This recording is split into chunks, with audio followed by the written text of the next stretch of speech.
All right, Dan. So this week we are in Genesis 3 and 4, right? We have a lot to unpack today. Yes, I we think do. this episode is going to be impactful. This episode is about obviously the fall, what happened to Adam and Eve, and so on. So let's give a quick overview of what chapter 3 and 4 is, and then I'll throw in some questions so we can get going. Absolutely. So Genesis 3 is our fall. Yeah, We have the serpent come in, deceive Eve, both Adam fall, they run away and hide from the Most High, and life is never the same. Oh, man. But we also get the first prophecy in there as well, which we'll talk about a little bit later as well. Okay. And then Genesis 4, we have our story of Cain and Abel. Everyone kind of knows the story, but we'll talk about some more details and things that people may have missed from there. So in the beginning, right, it talks about how the serpent, and it was even more crafty than any other animals in the kingdom, right? What does that even mean? It means that the serpent was deceitful. He knew how to manipulate and play games. We do know that the serpent wasn't just some random snake, but the devil. We know that because of Revelation, which tells us the old dragon and the angel and the serpent. We know that from Revelation. And we know that his way of manipulation is insane, honestly. So Which is crazy to me. But the next thing is like, why do you think that the serpent, right? Most people think it's actually a snake. It wasn't the devil. It was one of the fallen angels and so on, right? But why do you think the snake / the devil decided to attack Eve instead of going straight for Adam, which God gave Adam, the rules of not eating from the tree of life. Oh, not the tree of life, the tree of good and evil. your knowledge of good. Yes. So he attacked Eve because he thought that she was the easier target. As you have said already, the commandment was given to Adam. Eve was not told the commandment or directly told the commandment from the Most High. Adam obviously told her because she was aware of it, but Adam was given the commandment. Adam was in charge.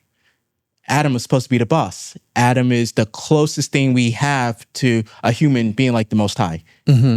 Adam was literally a son of God, which directly created by the Most High. The serpent knew to attack Eve because he believed that Eve was further away from the Most High. And when we look at how the serpent operated, the serpent got Eve to question leadership.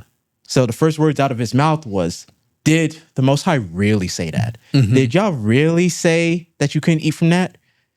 Are you sure you're interpreting that correctly? And he got Eve to go from black and white, very obvious, black and white, clear as day, to this gray area, which is the devil's playground. The devil operates in gray. He loves gray because once you're in gray and there's no clear context or direction, he can steer the ship. He can direct you in the way that he wants to go. Yeah. And so his direction is, hey, let me offer you a better interpretation of what he was trying to say. He doesn't want you to be like him. He's trying, so he instills this form of jealousy and this, you're missing out. The FOMO, the fear of missing out. And then he's like, if you eat from this, you'll be just like him. Even though they were made in the Most High's image. So he was just lying to her right up front. Craftily lying straight up. Yeah. And the crazy part I read about it is he said, you will surely die, right? If you eat from the tree, you will surely die. And the serpent is gonna say, hey, you're not going to die. He just wants you not to be just like him, right? He just doesn't want open your eyes to be just like him. So why would the devil say that though? Right? Because obviously sort of true that they weren't gonna physically die, but spiritually they would die. Right. Yes. But he twists the word in a way that's like, you're not gonna die. You just gonna, be just like him. Your eyes gonna be open. You're gonna know all the good stuff, that he knows, so you can be God. The serpent understands how the Most High operates. Remember, he was a chief angel. He was the lead musician. He knows that the Most High is all good. He knows that disobeying the Most High has major consequences. He knew it from the fall. He gets kicked out. He rebelled. He knows what his pride leads to. He knows what his ultimate judgment is. And his goal was to get everyone else to take part in that same judgment. So he knows that if Adam and Eve and humans follow the Most High, there's nothing but good that comes of it. But if they disobey, there's certain destruction that comes from it. But his job and his goal is to convince people that destruction is great. Destruction is life. So he twists it from makes good look evil and evil look good. And that is what his target goal is to do. And this is why when you're not fully following the Most High, you're not in your word, it's very easy to be deceived. Remember, he deceives the whole world. Revelation 12:9, the serpent, the devil, the dragon, he deceives the whole world, which means no one's exempt from it. Everyone has been deceived. There's not a single person on this planet that has not been deceived by the devil. Yeah. That is crazy on its own. But fast forward to after he deceived Eve, right? Now Eve is like, I see what you mean. The tree looks good, the fruit looks good. I wanna take part of it, right? Before she ate from the tree, why did she think that the fruit looks good? Like before she looked at it, it was just like, well, God told us not to do it, right? Why all of a sudden after the devil talks to her, it changes to, whoa, look at this beautiful tree. I want to eat from it. It's a combination of multiple things. It's greed. It is greed to the max. It's discontentment with what you're given and wanting more. I've been blessed with everything. They lived in a garden that grew itself. No work. They had to do zero work. They ate whenever they wanted. They slept, did whatever. The garden took care of itself. And yet, dang, maybe they could eat from everything in that garden except for one. And it's that one that the devil wanted them to focus on. So instead of focusing on everything else that you have, all of the blessings the Most High has given you, you're focusing on the one thing he did not give you. And then instead of what they could have done, they could have went to the Most High. Because remember, the Most High walked with them. He talked with them the same way we're talking. He talked with them. They could have just straight up asked the Most High, hey, why won't we be able to eat from that tree? Why are we not allowed to eat from that tree? What would happen if we ate from that tree? They could have asked them. And the Most High would have given them a clear answer. The devil got them to stop thinking, stop operating in the level the Most High wants us, in the wisdom of the Most High. Wisdom is the fear of the Most High. So in Proverbs 1, it tells you that the fear of Yah is the beginning of wisdom. The fear and reverence of the Most High is where wisdom starts. When you no longer fear the Most High, when you no longer reverence the Most High, you're a fool. You're setting yourself up for failure. And that's exactly what the devil did. He got them to question the Most High. He got them to no longer operate in wisdom, fearing and revering the Most High's commandments. Commandment. One commandment. Just one. Do not eat from the tree. Just the one commandment. And become fools. And remember, the devil is the accuser of the brethren. So that's what he is. He's an accuser. So he wants us to fall, and then he wants to go to the Most High and see, look at your creation. This is what they do. They don't fear you. They don't reverence you. You should get rid of them. You should destroy them. And send them. Send them straight. Send them straight to hell, because that's what they do. Like, see how he operated with Job. Job is a perfect example. You know, the only reason he's doing well is because you bless him. You take away all those blessings and he's going to curse you to your face. He's going to do this, this, and that. And we get that whole story about what goes on and how the Most High thinks. So, which is crazy. But the questions that most people usually ask, right? Is that, was it actually a fruit? Like, right? Because we talk about, oh, he took a bite of the apple. And we eat apples nowadays. You know what I mean?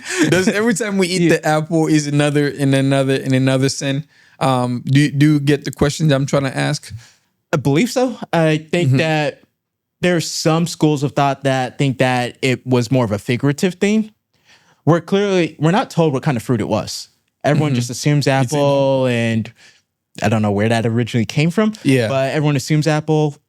And interestingly enough, the company Apple has a bite from the tree, and there's a lot of paganism and stuff. There's symbolism. There's a reason they did that. When you look into the history of it, forbidden knowledge. That's what it is. And so people believe that it was forbidden knowledge. So something else figuratively than the actual physically eaten from it. I just operate under, hey, if that's what the Most High says it was, that's what it was. So I believe it was fruit. I believe it was a fruit But from the nobody tree. knows what. But no one knows exactly what the fruit is because we're not told. Yeah. So Makes sense. So now that we know what that was, why do you think that God decided to put the tree of, knowledge and evil right in the middle of the garden, right? Because he could have put it anywhere else. He could have hidden it, obviously in a different place where they can't see it. So why would he decide to put it exactly where they could see it?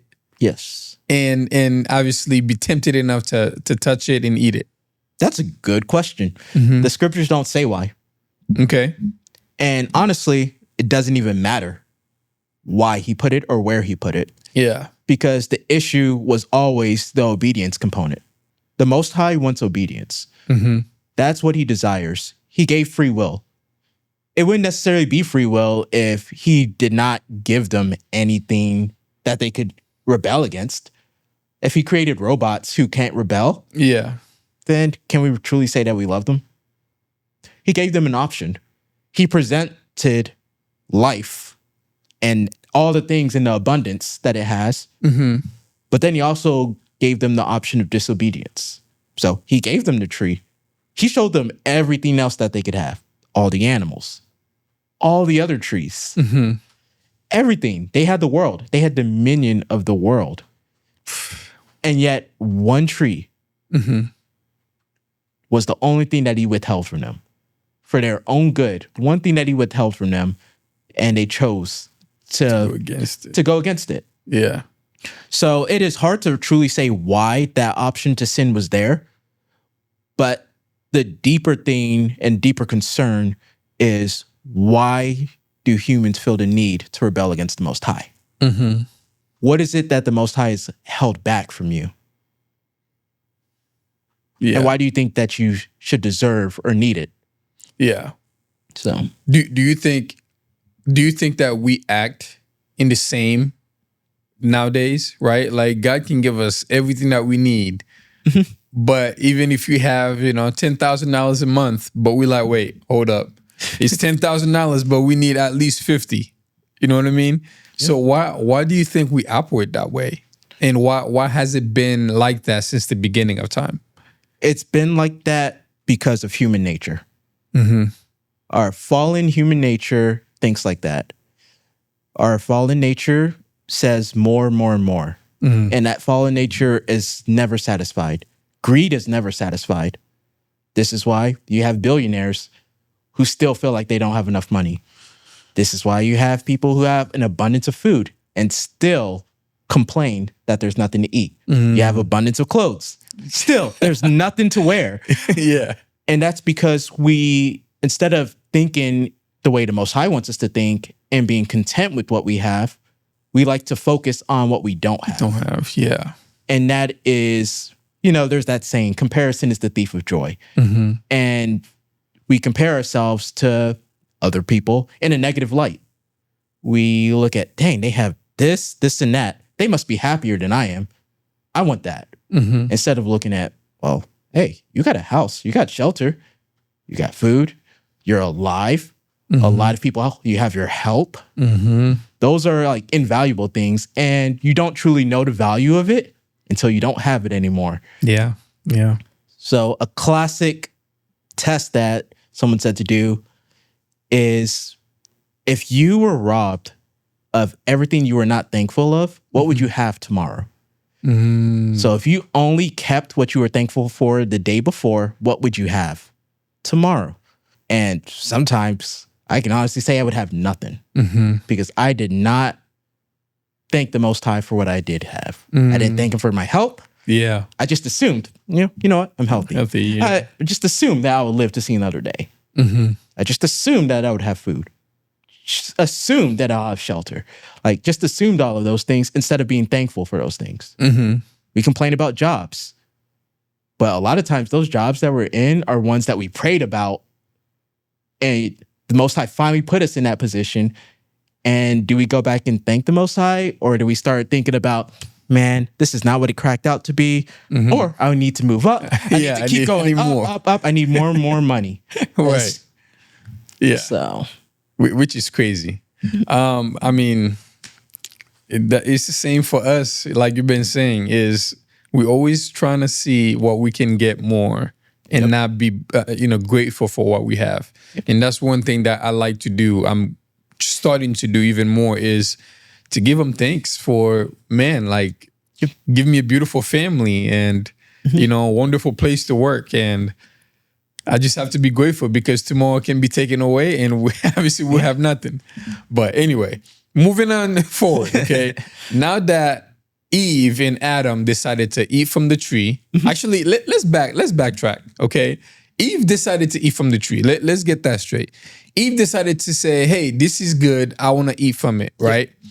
And after she ate from it, why did she decide to be like, oh, I'm going to get my husband to eat from it too, right? I don't want to be by myself. The fruit looks good. It tastes great, right? Because God made it and obviously it's good. I'm going to get my husband to eat from it. Why would she do such thing? Why can't she just stay by herself? She was the one that got deceived and ate from the tree. Why did she have to bring Adam down with her? It's because she thought it was a good thing initially. Or she knew. So in the text, it shows that Adam was with her. So hold up. Yeah. So maybe not the entire time, but we know that when she eats, Adam is with her and eats along with her. So it was probably shortly after she takes a bite, Adam also takes a bite around the same time. So it wasn't, as far as the text goes, it wasn't she ate from it, looked around for Adam. Yo, here's some fruit. Hey, it's from that forbidden tree. You know that one that the Most High told us not to eat from?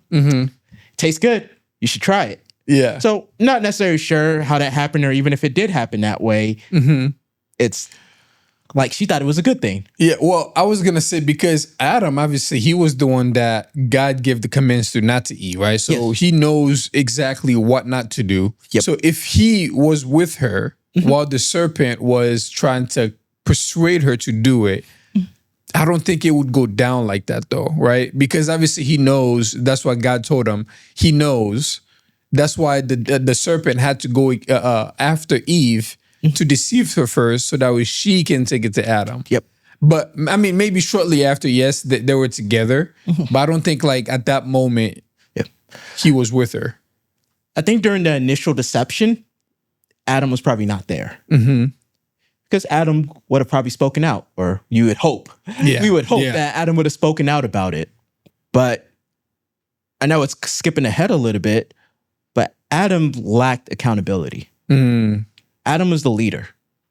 Adam was given Eve, and he was to lead Eve. And yet, when the Most High comes looking for them, what does Adam say? This woman. Instead of saying that, hey, we messed up, screwed up, it's my fault. This woman that you gave me, she ate from it and she made me eat from it. And it's not my fault. It's this woman that you gave me. Like, remember, he's so the Most High. He's blaming the Most High right now. Yes, practically. Because hey, he didn't have a suitable helpmate. What did the Most High do? Bet. I'll give you a suitable helpmate. And now all of a sudden Adam's happy. He's got a helpmate. And now when things go south, man, it's that woman that you gave me. It's that thing that I wanted and desired and needed, but you gave it to me. And so now it's your fault that I did this. Which is crazy. There was a lack of leadership. There was a lack of leadership and there was a lack of accountability. from that. I know that probably did not answer your question, the initial question that you had, but it was... Which is perfectly fine. But we'll get to that point, though. In a second, you can expand to it even more, right? But before we get to that point, so now that Adam and Eve ate from the tree, right? So the eyes are open. They clearly see, hey, you are naked. Yep. I'm naked. And let's go hide because we hear footsteps. We hear God in the garden looking for us. So he can see us like this because we just disobeyed him by eating from the tree. So now they are hiding, right? And God is like, hey, where are you guys? And they're like, oh, we are hiding. He's like, why are you hiding? Well, because we are naked and, pretty much we don't want you to see us like this. Yeah. And God asked, who told you that you were naked? Right? Yeah. For a new believer out here, I know we talked about it already. I know the answer because you explained it to me. Yeah. For a new believer, that's like, well, God is all-knowing or all-powerful. He knows today, tomorrow, and forever. Why would he ask, where are you? Or how did you know that you were naked when he already knew the answer? You get what I mean? Why would he ask that? He asked that because he wants creation to take part in his decisions and plans. He already knew they ate from the tree. He already knew what happened and what went down. He could have very easily stopped all of that from happening from the beginning. The moment the serpent pulled up to deceive, nope, that's not happening, not today. But he allowed his creation to have free will and make their own decisions. And when he asked that question, even though he already knew the answer, he was looking for something. What was he looking for? He was looking for accountability. He was looking for his creation to come to him and apologize and repent, take ownership of it and repent. That's what he was looking for when he asked Adam, who told you were naked or who told you to eat from that tree? Adam could have said the serpent, and Eve ate from it and I ate from it, and it's my fault. But he had to blame Eve. He was supposed to say it was my fault because he was given the commandment. So even if Eve ate from it, he could have easily said no. Right. He could have easily said no. He could have been like, the Most High has given us this command. We got to stick to it. I'm not going to disobey the Most High. He was tempted. And the thing is, we know he ate from it because he wanted to. He wanted to. The devil cannot tempt you with things that you're not interested in. So he uses things that you're interested in. This is why he studies you. This is why he studies you to figure out what can tempt you. Because if you don't have that desire, he can't tempt you with it. Yeah. So Adam had that desire, and the devil used Eve to tempt him. Yeah. So how do you think the devil tempts us nowadays? I know we talked about it before, but how do you think that, what does he use to tempt people nowadays? He uses everything. This whole world is designed and manufactured to tempt, to get distractions. He uses social media. He uses people. He uses things that were initially for good to tempt us. And he uses things to rationalize that. But the biggest thing that he uses, the most powerful thing he uses, is distractions and waste of time. Instead of spending time with the Most High, he creates laundry lists of things that you should take care of. Hey, you have a family. Take care of your family. You don't have time to read the Bible. Come on now. You got to do that. Oh, you have a big project at work. You can read the Bible tomorrow. Oh, you haven't been sleeping well. You know what? Get some sleep and then read tomorrow. And the more time you spend away from the Most High, the more time you draw closer to who your true idol is. And the devil doesn't necessarily, he does want to be worshiped, but ultimately he wants us to share in his destruction. Right. And his biggest destruction was pride. And he wants us to worship ourselves, which is what Satanism is. Satanism is not worshiping the devil. It's worshiping self. It's summarized in do what thou wilt. Do whatever you want. So do whatever you want as long as it makes you feel good. It doesn't matter who gets hurt in it, what consequences you have. It doesn't matter what the Most High says. It's do whatever you want. Mm-hmm. And when you spend time away from the Most High, do what you want sounds really pleasing. And do what you want, you will rationalize a lot of things to continue doing what you want. Mm-hmm. Do what you want. Maybe do your job. Or, yeah, don't spend time with the Most High. You need to sleep. You need to work out. You need to spend time in these things. You need to make more money. You need to do all of these things that do not matter comparatively to spending time with the Most High. That is, yeah, that was great. That was a great point. I mean, even for me, I posted something on my other platform a while ago. It's like, I want to read the Bible, right? And I'm like, man, I'm on fire. I feel the Holy Spirit right now. I just want to read and learn more. And then I found myself just watching another show. Wait, one more show, and then I'll read the Bible. And then wait, it's 12 o'clock. Let me read it. Let me read the Bible. Wait. Let me watch one more episode because the cliffhanger is right there, and I just want to watch one more. And it ended up being 2 a.m. And I'm like, okay, now I'm too tired. I got to go to sleep, right? And then the next day, the same thing happened. I never get to read my Bible. So for anybody that's feeling the same way, what can they do to be able to obviously spend more time in the Word instead of less time hanging out with God and having that relationship with Him? Stop thinking about tomorrow. Tomorrow doesn't exist. All you have is today. That's all you're guaranteed. The very present is all you're guaranteed. Learn to prioritize things. People focus too much on motivation, and motivation's a fleeting thing.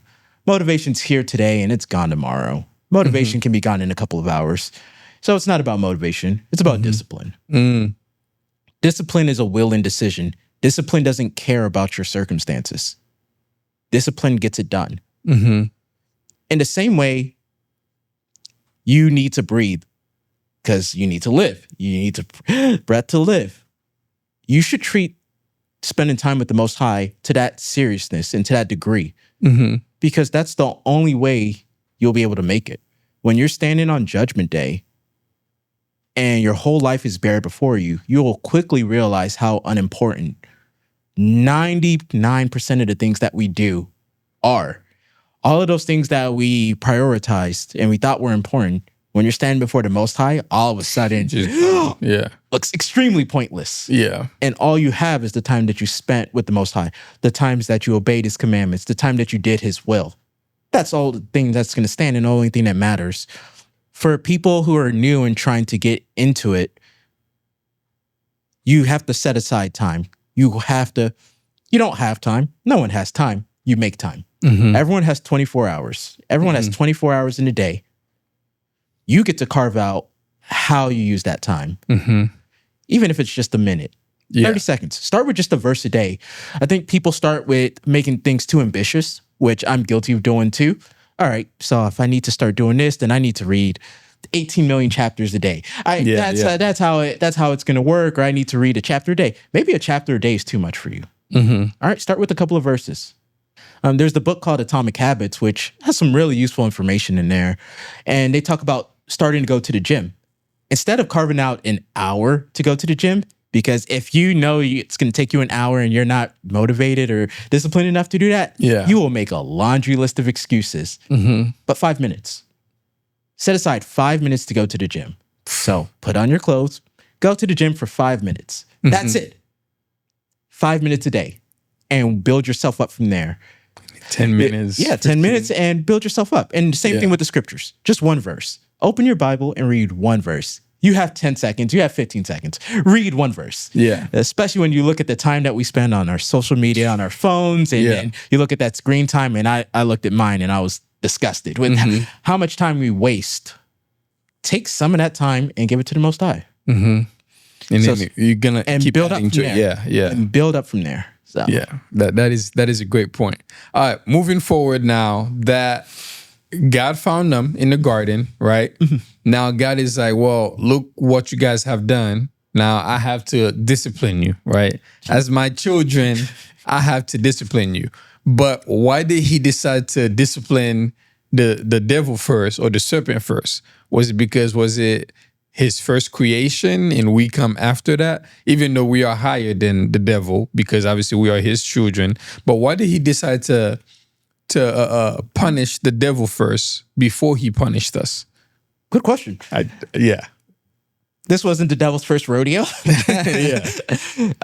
But he wanted to punish the person that led his creation away, led his creation from spending time. The Most High is jealous, he's anger, he's righteous, and he's just. The blame really ultimately fell on the people because they had the choice and decision. Yeah. But the devil contributed. So he had to get punished first for it.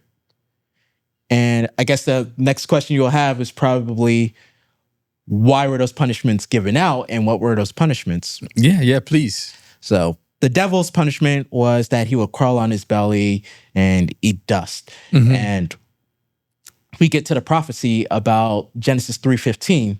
I'll create enmity between your seed and the woman's seed. You will bruise his heel and he will crush your head. This is a prophecy about the Messiah. Okay, what do you mean that was a Okay, first, before you get into that, what does enmity means? Yes. I had that question before. Yes, enmity, I'll create strife, beef. There will be warring between you two. There would be, y'all would become enemies. Between who? The devil and the seed. So the seed of the devil and the seed of the woman. So the children of the Most High and the devil's children. And here's the reality. The devil has his own children. The devil has his children that he blesses and he sends out to make war against God's children. Yeah. And that war is still being fought today. We even see that even during the Messiah's time, he called some of the Pharisees sons of the devil. Some people think that was a figurative thing, but no, he was meaning literally. They were seeds of the devil.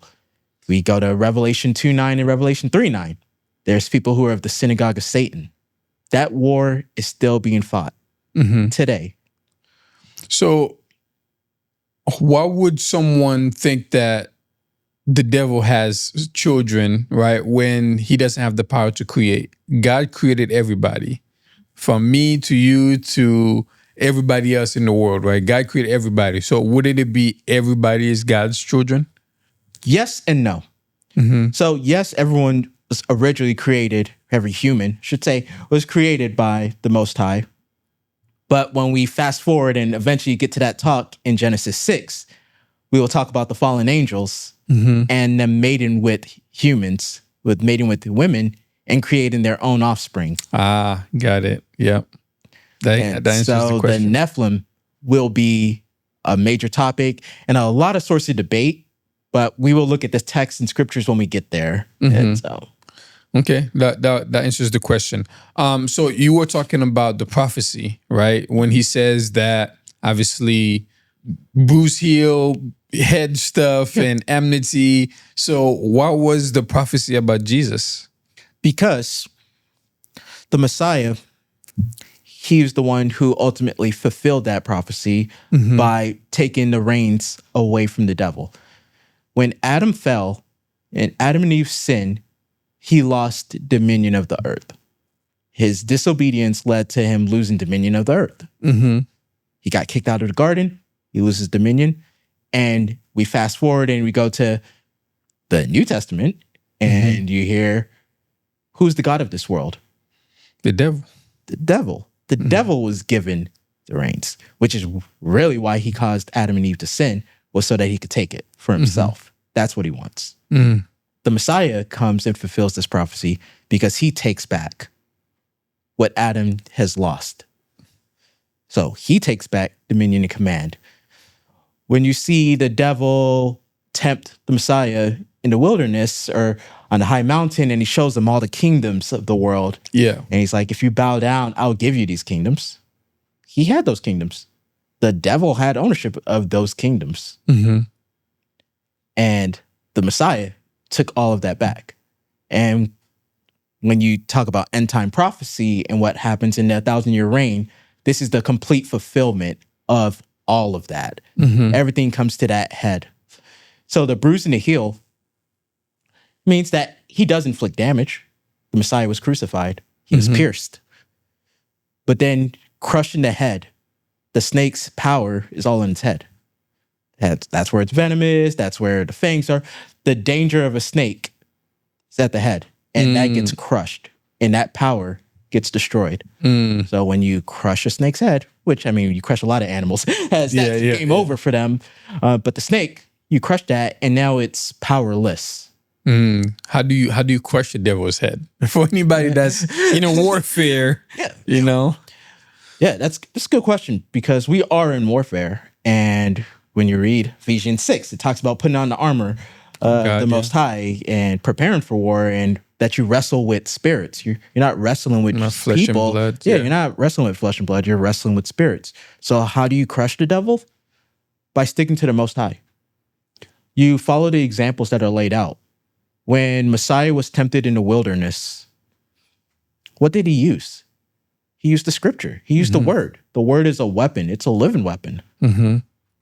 And if you don't know your word, because you're too busy being distracted, you can't win against the devil, because the devil knows the scriptures better than you do. And this is why when you listen to the devil's temptation, he uses scripture. He quotes Psalms and just twists one or two words. Yeah. And those subtle changes in those words create a completely different meaning of that text. But if you don't know your word, it sounds good. You know what? That kind of sounds reasonable, instead of testing it and knowing that he's lying to you. So you use the word. So if you want to crush the devil, if you want to win, you use the power of the Most High. If you've been baptized and you've accepted Messiah as the Lord of your life, you receive the Holy Spirit. Yeah. And the spirit that's in you is greater than the devil, which means that the devil has no authority over you unless you give it to him. Yeah. So the devil cannot do anything to you if Unless you're you operating allow in the Most High, unless you give it to him. Yeah. And the way you give it to him is when you sin. Every time you sin, you give the devil an opportunity to interfere in your life or intervene in your life. Which is why the Most High always wants you to repent and come back to him so that he can protect you. Yeah. He will never force himself on you. He will never force you to do anything. And this is the thing that you'll see throughout the text. The Most High has never forced his people to do anything. He's always presented them the option and given them the choice. Choose me and live and have life, or disobey me and here's your consequences. Yeah. And that's something that you should look at every time you read. Look at the presentation of the Most High. And when we talk about eventually the Israelites, I'm going to keep making that point and emphasis of this is what happens if they obey. This is what happens when they disobey. Because the Most High keeps laying that out. And that's still relevant to this day. This is what happens when you keep my commandments. This is what happens when you do not keep my commandments. Yeah. Which is crazy. We're running out of time, but I'm going to fire some questions. So moving forward after that, right, God found them naked in the garden, right? And God did something remarkable that a lot of us, if someone sinned against us, we tend to not forgive them, right? Or do something even harsher to them, right? Yes, God gave them a punishment, which is like, they are going to work hard to get what they need, and childbirth and so on. But most people think that the actual punishment was actually kicking them out of the garden, which is actually saving us from eating from the tree of life, right? Yes. But that's not the question. The thing that struck me most is after God found them naked in the garden, what he did was he gave them clothes, right? Made of garment, right? He gave them clothes. And for anybody that's wondering how good God is, right? What can you tell them from that experience that, yes, Adam and Eve sinned against them and disobeyed him. And instead of saying, you know what, I made this creation and you have sinned against me, you are completely dead and I don't want nothing to do with you. I can create a whole different species if I want to. But instead, I'm going to clothe you and wrap you because I'm a loving God and I want what's best for you, right? For anybody that's new to the faith, what would you say to them? That the Most High is ever loving and patient. The Most High, and this is an example of what happens when you return to the Most High. He's a loving father. Yeah, it's repeated throughout the scriptures. When your child messes up, you may punish them, you may feel upset, but you, at the end of the day, you take care of them. So he met them where they were at. So they are in a fallen state. They have disobeyed his commandment. They are now punished to death. The ground is cursed because of Adam. Everything has gone south, and you are correct. The Most High should have just been like, I'm done with you guys. Yeah. Next, new creation. I'm going to create so-and-so, and they're not going to mess this up. No. He meets them where they're at and takes care of them. He restores them. This is the same example that you see in the prodigal son. What happens with the prodigal son who goes out, wastes his inheritance, lives a whorish life? He comes back, and instead of the father being like, oh, you're not a son to me, you're a disgrace, puts a garment on him, throws a big feast for him, welcomes him back, like his family, like he did nothing wrong. And that's how the Most High operates. When he forgives us, forgiveness is not, there's an important thing to know that forgiveness is not the removal of consequences. There is always consequences to actions. Sometimes they're not apparent. Sometimes they're small. But there's usually always a consequence to an action, good or bad. And so the consequences were still there. But the forgiveness means that going forward, he treats them with the same love and care. He kicked them out of their garden, like you said, for their own good. He did not want them to eat from the tree of life and live forever in their fallen state. Yeah. He already set that plan of redemption, and this is why that prophecy in Genesis 3:15 was about. He already set the plan in motion to redeem his fallen people. Yeah. And that's how the Most High operates. So whenever you fall short, because we all will, when you fall short, instead of running away from the Most High, you run towards the Most High. And you let the Most High restore you. And the thing is, the devil hates that. The devil hates that so much about the Most High. He hates that the Most High is patient. He hates that the Most High forgives. And he hates that we can keep messing up and yet the Most High will still love us the same. Yeah. So you run back to the Most High. That's what you do. And I think the devil is angry because he doesn't get the same, right? He doesn't get the forgiveness because he created sin in a state of eternity, because the devil is meant to live forever, just like God, right? And so his sin caused him to live in it for eternity. And we actually sinned in time, right? And if we are sin in time, so therefore, like it's short amount of time, obviously, because we live and we die. And if he actually ate from the tree of life, then he would have been just like the devil, living for eternity in the state that they were in, right? So that's why God had to kick them out of the garden, so that way they don't eat from it and they can actually have that plan of redemption, so that way they can come back and spend eternity. Absolutely. With God, which is that's good points. And other things you have to understand is the devil and a third of the angels, because it wasn't just him, a third of the angels, they got to spend time with the Most High. They knew the nature of the Most High. They saw the Most High face to face and still decided that their rebellion was worth it. Humans did not get that opportunity. Humans did not see the full glory of the Most High. Yes, Adam walked with the Most High, but he didn't see Most High sitting on the throne. He did not stand before him in his presence. We don't know how much time, because remember, time is a man-made concept, and the Most High existed well before time existed. We don't know when angels were created. We don't know how long angels were standing in the courts of the Most High. We do know that they were excited when the Most High created the earth, and you can read that in, I believe, the book of Psalms that talks about how the angels were looking and they were excited with creation. but it's the Most High is interesting and Very factual. interesting. And it's beautiful. The book is just beautiful in its own, man. Yes. But anyway, let's move forward because we got a lot to cover Yes. still.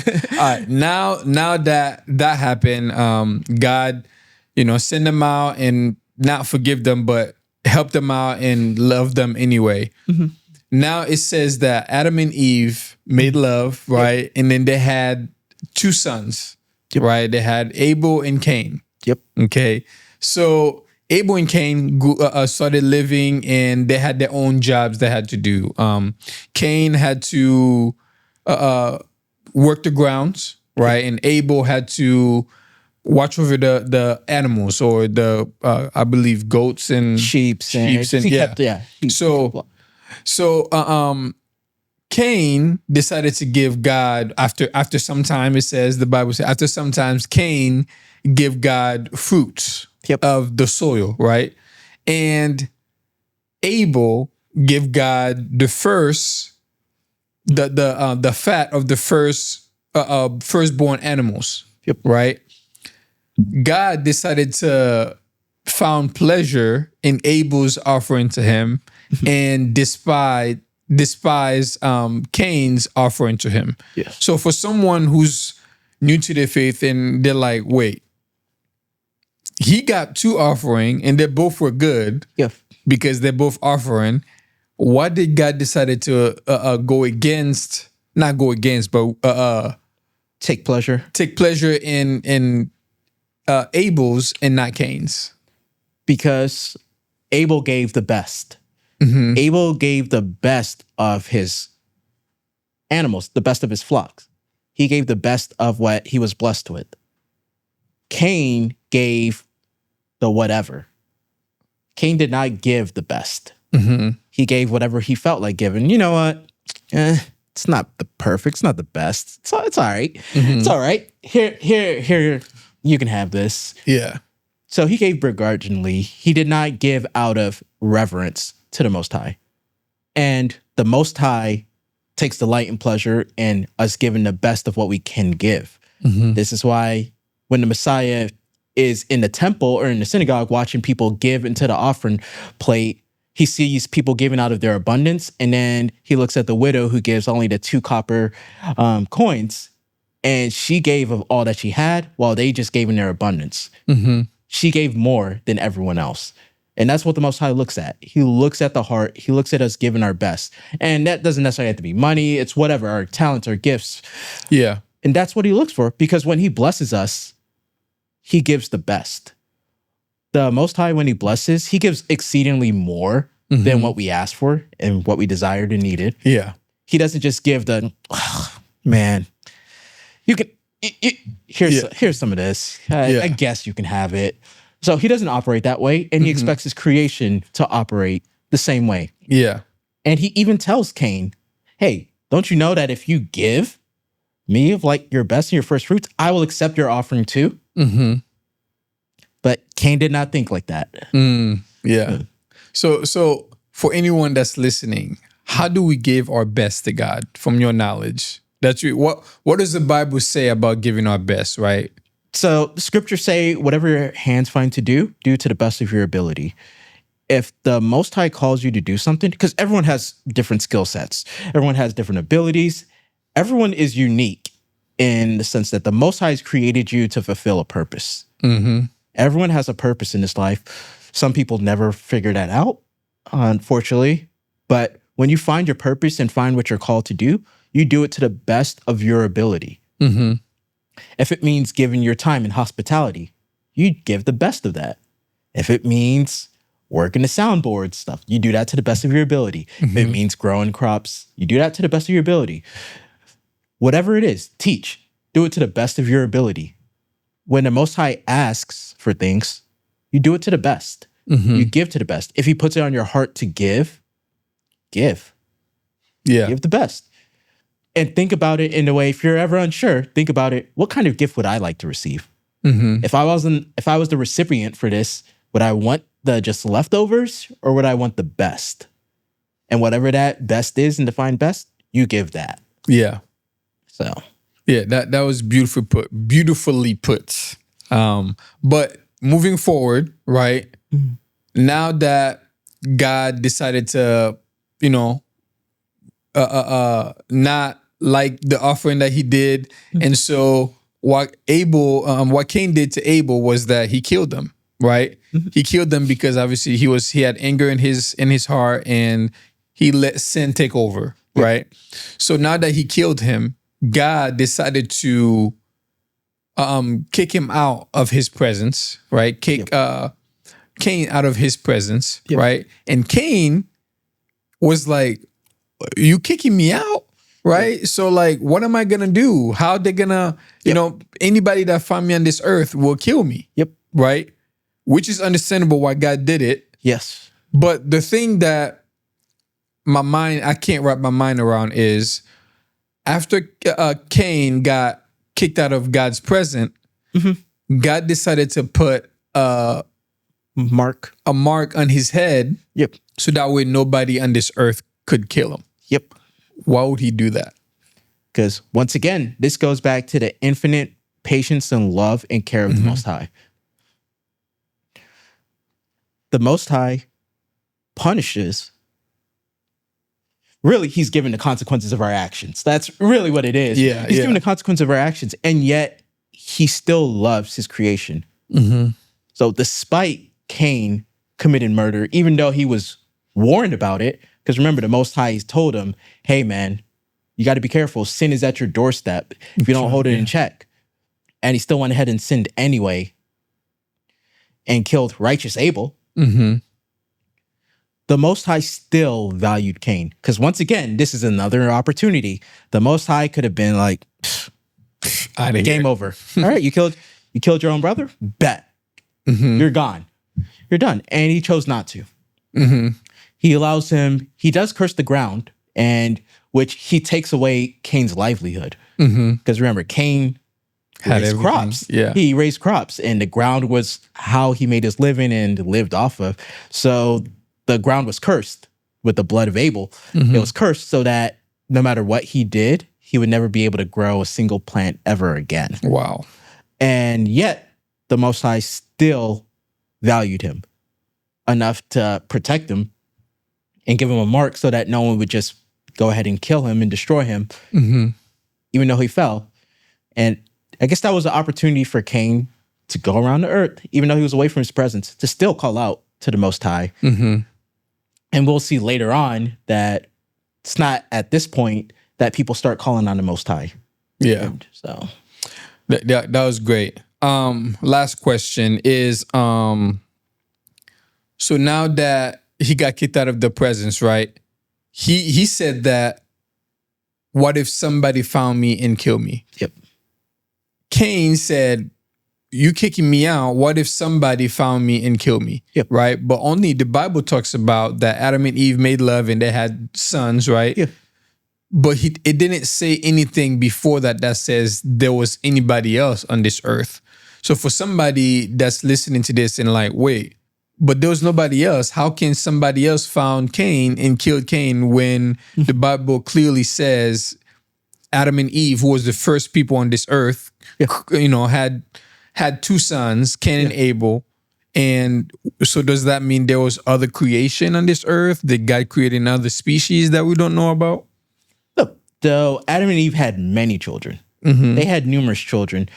The text is just focusing on the stories of Cain and Abel at this point, but they had sons and daughters. So Adam and Eve had sons and daughters. And remember, the commandment was be fruitful and multiply.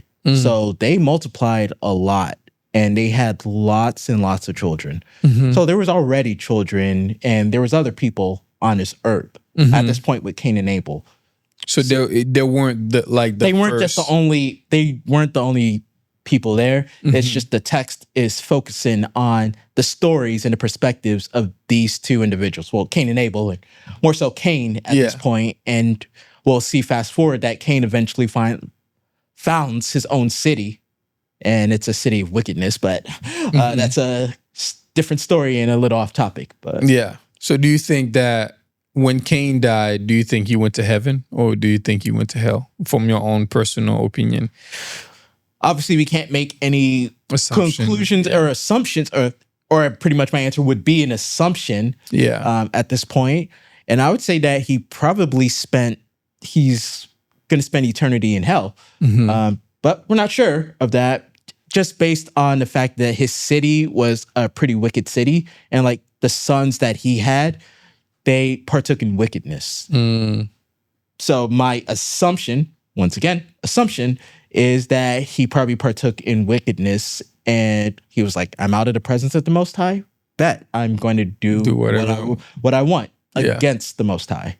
Yeah. So, That is amazing. Now that we pretty much out of time already, but I want to ask a couple more questions. Is what do you think that we did not cover today between Genesis 3 and 4, which obviously next week we'll move into Genesis 5 and 6. And if it's 5, 6, and 7, I'm not sure yet. We'll talk about it next week. But what did we not cover in Genesis 3 and 4 that somebody could benefit from? I think it's the point of emphasis, like I just re-emphasize, is the Most High's infinite patience and love and his care for his people. We look at the text, and oftentimes people will say the God of the Old Testament is ruthless. But when you read the story, you see patience, you see love, and you see that the redemption has always been there. He's always been trying to redeem his people from the very beginning. That was what it was about, was redemption. And it's a story of love, and it's a story of broken covenants. I guess one of the things that we did not fully cover is covenants and breaking of covenants. The Most High gave a covenant to Adam, and everything blessed, as long as he did not eat from the tree. That covenant was broken. Adam broke his part of the covenant. Yeah. And death came to him. And that's why it says, from dust you were brought up, because we were brought up from dust, and to dust you will return. Also, something we didn't cover is, he did say, in that day you'll surely die. And yet Adam lived to 930, like 930 years. Yeah, I think 936, but 30, 30 something years, which when you're doing the math, one day versus hundreds of years later, that doesn't add up. And some people will use the assumption of that a day is like 1,000 years, and 1,000 years is like a day to the Most High. So technically speaking, he did die within a day, less than 1,000 years, and no one has lived for 1,000 years. Yeah. No human, anyway, has lived for 1,000 years. And so he did die. But yet, in that whole journey of the broken covenant, the Most High has always tried to repair the covenant. Yeah. So we break the covenant, I guess, to conclude this all and summarize it in a bow, we break the covenant. Yeah. Every covenant that has ever been made between the Most High and humans have been broken by humans. Yeah. And yet the Most High puts all his effort in repairing the covenant and creating that covenant again and restoring that bond. That is the Most High. Yeah. I would say that is the Most High. Really. That is beautiful. Yeah. Well, today has been an amazing podcast, man. I think it went better than last week. And I hope next week goes even better. Yes. And every week we get better and better at this, because everybody needs to hear this and everybody needs to learn from this. And we need to learn from this. Absolutely. I'm learning right now. So this has been amazing. I hope that God continues to bless us for us to continue to do what he has called us to do. I don't even know if that's what he called us to do. Yeah. But we're in this situation. We have to give them our best, right? And so I pray that he open my eyes and our hearts and continue receiving him and sharing his word. So I'm excited, man. I'm excited. Amen. Yeah. Amen. I do have one last thing. I'm sorry. I forgot to mention in chapter 4, we see this once again parallel. Cain kills Abel. And what does the Most High do? He comes up and he's like, "Oh, where's your brother Abel?" The The Most High knows he's dead. Right. And yet he's asking Cain again, the same way that he asked Adam and Eve. Yeah. Yeah, what's going on here? Where's your brother? And Cain's like, am I my brother's keeper? Mm-hmm. And then the Most High is like, why do I hear his blood crying out? That is so crazy. Yes. Yeah. And so once again, this is another opportunity Mm-hmm. of owning up to our mistakes. Yeah. Do we know what route or direction it could have went if he did own up? No, it would all be speculation. Mm-hmm. But it's something that the Most High wants from us is ownership and to own up to our actions. Cain knew what he did. Yeah. Same way Adam and Eve knew what they did. And we all know what we did when we sinned. Mm-hmm. And yet the Most High comes to us. What'd you do? That is our opportunity to own up to it. Mm-hmm. I have disobeyed your commandments. Yeah. I have fallen short, Of the disobeyed. Yeah. And the Most High pulls us back. We may receive consequences Yeah. for our actions, but he loves us. Yeah. At the end of the day, it's for our own good. It's for our own good. Yeah. The disciplining and the actions he takes are for our own good. Mm-hmm. I think it's in Hebrews where it talks about the Most High disciplines us like a father disciplines their child, and fathers that love their children discipline them, which means that if you're being disciplined by the Most High, it's because he loves you. Mm-hmm. So something to take note of and think about is if the Most High is not disciplining me, you have a question and thing that you must figure out Yeah. is because the Most High disciplines those he loves. Mm-hmm. So, yeah. That is amazing. Yeah. But anyway, that is the end of the podcast for today. If you haven't yet, please go read Genesis 3 and 4 and also Genesis 1 and 2 and get familiarized with what the Bible is saying and learn it for yourself. Don't take our word for it. No. Go ahead and read it for yourself and let God speak to you and hope he opens your eyes and your heart as well to receive him. So don't take our word for it. Go search it, go research it, go seek for yourself so you may find him. Yeah. And I thank you guys for tuning in. Until next time, until next week. Have a great one. Yeah. Let's go. God bless. God bless.